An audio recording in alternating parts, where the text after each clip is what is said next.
waan kugu ololayaa mogtahay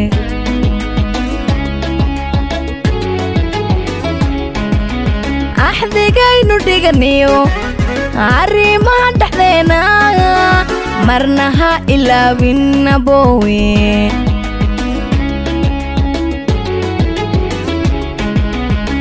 adduunyada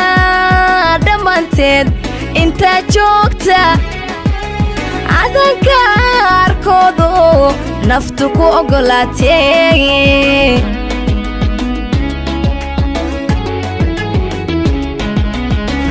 adduunyada dhammaanteed intaa joogta adanka arkoodo naftu ku ogolaatee